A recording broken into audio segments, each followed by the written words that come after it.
नमस्कार दोस्तों, एक बार मैं फिर से स्वागत करता हूं आप सभी लोगों का आपका अपने YouTube चैनल गुरुवर जी के में। जी हाँ दोस्तों, तो आज हम लेकर आए हैं एक विशेष विषय के जानकारी को। अभी कुछ दिन पहले रेलवे भर्ती बोर्ड यानी कि ग्रुप डी के लिए जो रेलवे ने भर्ती निकाली थी 2019 की, जो कि अभी तक परीक्षा नहीं कराया जा चुका है उसका। हो सकता है कि अगस्त माह में वह प्रारंभ हो जाए अगर ईश्वर ने चाहा तो।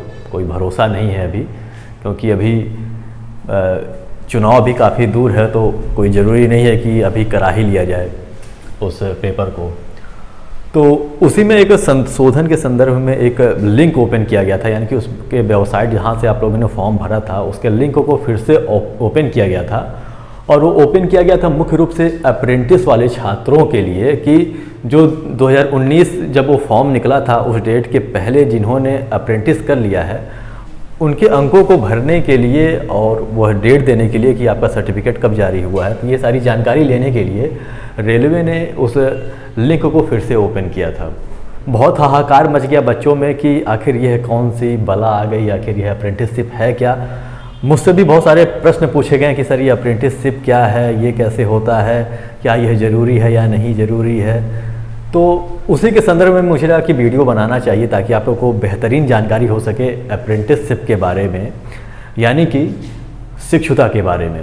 तो इसीलिए आज हम यहाँ पे प्रस्तुत हैं आपके उन सभी प्रश्नों की जानकारी को लेकर। तो कुछ लड़के कंफ्यूज हैं कि सर हम तो उसमें 10th पास मांगा गया था ग्रुप डी में, हमने भरा है, तो क्या अब ITI होना ज़रूरी है, फिर क्या अप्रेंटिस होना ज़रूरी है। तो मैं बताना चाहता हूँ कि उनके लिए ऐसा कुछ भी आवश्यक नहीं है। यानी कि जिन्होंने हाई स्कूल बेस पे फॉर्म भरा था ग्रुप डी का वो भी पेपर दे सकते हैं। लेकिन समस्या ये है कि जो ITI जिन्होंने किया था तो उनके साथ जो अप्रेंटिस कर लिया है रेलवे से, वो भी अप्रेंटिस जिन्होंने रेलवे से किया है, तो जो रेलवे भर्ती बोर्ड है ऐसे अभ्यर्थियों को जो अप्रेंटिस किए हैं रेलवे से उन्हें कुछ छूट प्रदान करती है। यानी कि उनके कुछ सीट रिजर्व रहते हैं या फिर कुछ और भी प्रेफरेंस उसमें दिए जाते हैं। तो वही जानकारी बस रेलवे ले रही है कि जिन अभ्यर्थियों ने ITI किया हुआ था या फिर रेलवे से अप्रेंटिस जिन्होंने किया हुआ था, देखिए ITI यहाँ पे महत्वपूर्ण नहीं है, महत्वपूर्ण है अप्रेंटिस। जिन्होंने रेलवे से अप्रेंटिस किया हुआ था तो उन्हें छूट जो दिया जाएगा, जो भी वहाँ पे उनके योग्यता के अनुसार जो छूट दिया जाएगा, तो उसी के लिए वो जानकारी मांगी जा रही है और इसीलिए अप्रेंटिस का फॉर्म भराया जा रहा है। यदि आप एक सामान्य अभ्यर्थी हैं जिन्होंने अप्रेंटिस नहीं किया है तो आपका सामान्य रूप से जैसे ग्रुप डी की भर्ती होगी उसी प्रक्रिया के तहत आपकी भर्ती होगी, आपको कोई लाभ उसमें नहीं मिलेगा और कोई समस्या नहीं है इसमें। लेकिन हम अप्रेंटिसशिप को समझने का प्रयास करते हैं कि आखिर ये अप्रेंटिसशिप है क्या या प्रशिक्षुता है क्या। तो जैसा कि यहाँ पे प्रश्न पूछा भी गया है कि अप्रेंटिसशिप क्या होता है, तो देखिए सबसे पहले तो ये इसकी शुरुआत कैसे होती है कि देखिए भारत सरकार यह महसूस करती है कहीं ना कहीं यह बात कि जो एकेडमिक शिक्षा होती है बच्चों की, यानी कि जो स्कूली शिक्षा या विश्वविद्यालयों की या फिर विद्यालयों की जो शिक्षा होती है वो पर्याप्त नहीं होती है उनके जीवन के सीख के लिए। यानी कि वहाँ पे सारी चीज़ें सैद्धांतिक रूप से तो पढ़ाई जाती है, उन्हें सब कुछ क्या कहते हैं थ्योरेटिकल तो सब कुछ मालूम होता है, लेकिन व्यवहारिक ज्ञान उन्हें नहीं मालूम होता है। अब मान लीजिए इंजीनियरिंग के बहुत सारे छात्र होते हैं या फिर बहुत सारे पॉलिटेक्निक के या फिर ITI के बहुत सारे छात्र होते हैं जो उनका ज्ञान बहुत मतलब अव्वल किस्म का होता है, जो सारी थ्योरीज पढ़ के एकदम रटे रहते हैं, बहुत सारी चीज़ें बहुत बेहतरीन जानते हैं। लेकिन सबसे बड़ी समस्या यह है कि उन संस्थाओं में उस प्रकार की ट्रेनिंग नहीं हो पाती है, उस बेहतरीन ढंग की ट्रेनिंग नहीं हो पाती है जिससे कि वह काम कर सकें। वहाँ पे हल्का फुल्का अपना प्रैक्टिकल कराया जाता है, लेकिन प्रैक्टिकल बहुत बड़े स्तर पे या फिर उस स्तर का नहीं होता है कि आप बाहर आकर काम कर सके। तो भारत सरकार को जब ये कमी महसूस हुई तो भारत सरकार ने एक योजना बनाया और वह योजना जो था वह अप्रेंटिसशिप का था, यानी कि शिक्षुता का था। इसमें सरकार ने ये कहा कि अब भाई जो लड़के ऐसे जो व्यावसायिक पढ़ाई पढ़ रहे हैं या फिर टेक्निकल से संबंधित पढ़ाई पढ़ रहे हैं उनके पास व्यवहारिक ज्ञान होना आवश्यक है। यानी कि जिस क्षेत्र में वो पढ़ाई कर रहे हैं क्या उस क्षेत्र में वो काम भी कर सकते हैं। तो इसके प्रशिक्षण के लिए भारत सरकार ने एक योजना बनाई जो कि अप्रेंटिसशिप की थी। तो इसमें हुआ ये कि इसमें भारत सरकार ने कहा कि भाई देखिए बहुत सारी संस्थाएं इसमें जुड़ी हुई हैं, इसमें प्राइवेट संस्थाएं, सहकारी संस्थाएं और यहाँ तक कि सरकारी संस्थाएं भी जुड़ी हुई हैं जो अप्रेंटिसशिप कराती है। तो ये एक तरह की ट्रेनिंग होती है उनकी, अब जो एकेडमिक शिक्षा उन्होंने प्राप्त की उसमें उन्होंने सैद्धांतिक पढ़ाई पढ़ी, थ्योरेटिकल पढ़ाई पढ़ी उन्होंने।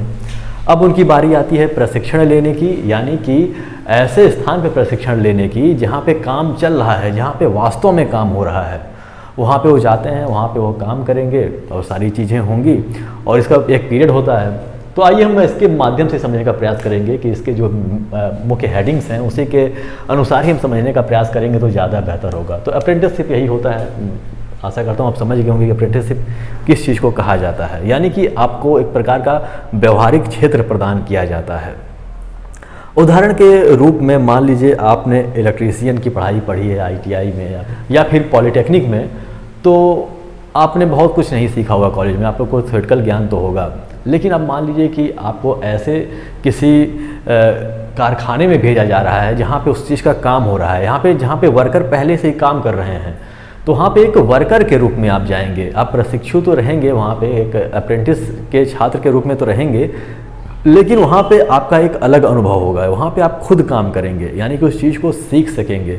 इससे फ़ायदा ये होगा कि अब मान लीजिए कि आपको अपना ही काम करना है, अपना कोई बिजनेस खोलना है और आपने जो पढ़ाई की है उस पढ़ाई के आधार पे आप बिजनेस नहीं कर सकते हैं, क्योंकि वहाँ पे व्यवहारिक ज्ञान तो मिलता ही नहीं है। तो वहाँ पे ट्रेनिंग के दौरान कम से कम आप इतना सीख जाएंगे ताकि आप अपना कार्य कर सकेंगे। यदि आपको बिजनेस करना है या फिर किसी संस्था में जाके कार्य करना है तो वहाँ पर आप इतने अव्वल हो जाएंगे काम सीख कर कि आप बड़े आराम से उस काम को कर सकते हैं। यदि हम इसके ट्रेनिंग अवधि की बात करें तो विभिन्न संस्थाओं में विभिन्न ट्रेनिंग अवधि रहती है, यहाँ तक कि शैक्षिक योग्यता के आधार पर भी ट्रेनिंग बटी रहती हैं। तो मान के चलिए कि इसकी जो ट्रेनिंग अवधि रहती है वह 3 महीने से लेकर 4 साल तक हो सकती है। 4 साल तक, यानी कि 3 महीने से लेकर 4 साल तक इसकी अवधि हो सकती है। ये अलग अलग, जैसे कि मैंने कहा कि अलग अलग विभाग में अलग अलग इसकी अवधि रहती है। अमूमन बात किया जाए तो कम से कम 6 महीने से लेकर साल भर तक का होता ही है। अभी कुछ रेलवेज़ में भी बहुत सारी अप्रेंटिस की भर्तियां निकलती हैं, जिसमें यदि आप ITI करके जाते हैं तो आपका साल भर का उसमें होता है। यदि आप 12th में PCM है आपका, यानी कि फिजिक्स केमिस्ट्री मैथ है आपका, यदि उस आधार पे आप जाते हैं अप्रेंटिस करने तो आपकी जो ट्रेनिंग पीरियड होती है, यानी कि अप्रेंटिसशिप की जो ट्रेनिंग पीरियड होती है वो 2 साल की हो जाती है। तो ट्रेनिंग अवधि यही रहती है। योग्यता की मैं बात करूं तो योग्यता, इसमें अलग अलग योग्यता मांगी जाती है, अलग अलग योग्यता वाले अभ्यर्थियों को इसमें लिया जाता है। मुख्य रूप से यदि आपने 12th पास किया है, वैसे इसमें हाई स्कूल बेस पे भी लिया जाता है, लेकिन वो सब बहुत कम ही ऐसे भर्तियां निकलती हैं।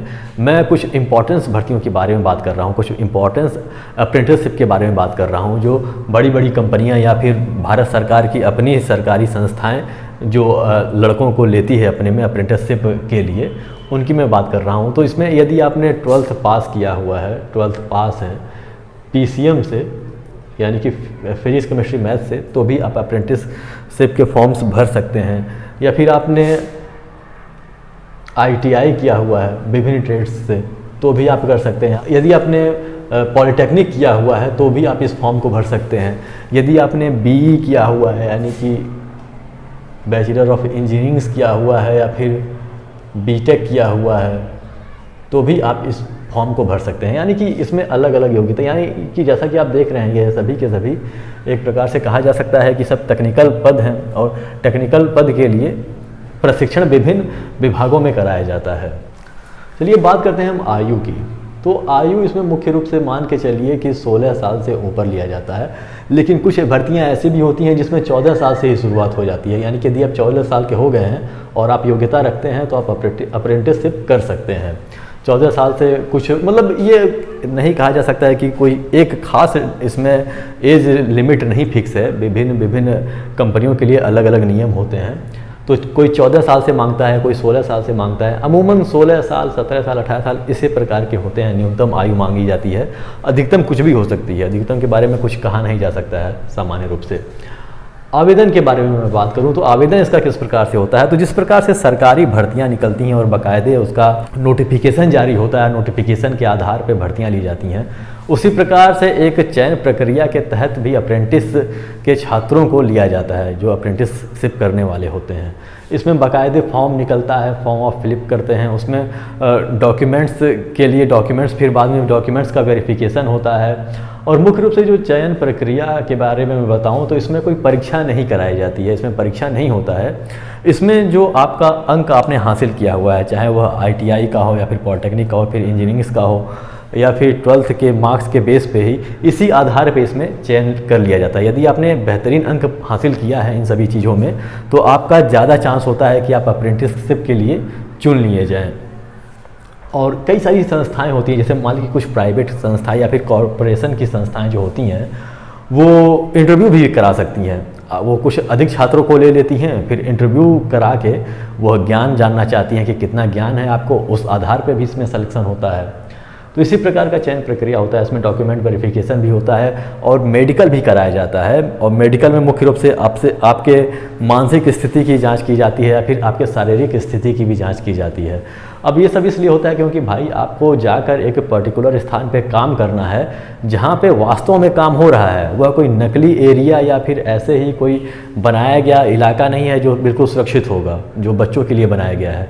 नहीं, वहाँ पे सामान्य वर्कर कार्य कर रहे हैं, वहाँ पे एक कंपनी काम कर रही है। तो वहाँ के लिए जो भी मेडिकल्स आवश्यक होते हैं, जो भी मेडिकल फिट आप लोग को होना आवश्यक है, वो सभी चीज़ें इसमें जांच की जाती हैं, फिर आपकी भर्ती ली जाती है। अब प्रमुख कंपनियों की मैं बात करूँ तो बहुत सारी कंपनियां हैं भारत में जो अप्रेंटिसशिप का कोर्स कराती हैं, जैसे कि कोल इंडिया लिमिटेड हो गया, oil and natural gas corporation हो गया, DRDO वाली संस्था, इतनी बड़ी संस्था है DRDO, इसरो तक की अप्रेंटिसशिप में इसमें इसरो तक का भी होता है। इंडियन रेलवे में भी इसकी वैकेंसी आती है। इंडियन रेलवे के बारे में बता दूं कि प्रयागराज इंडियन रेलवे के संदर्भ में वैकेंसी आई हुई है अभी।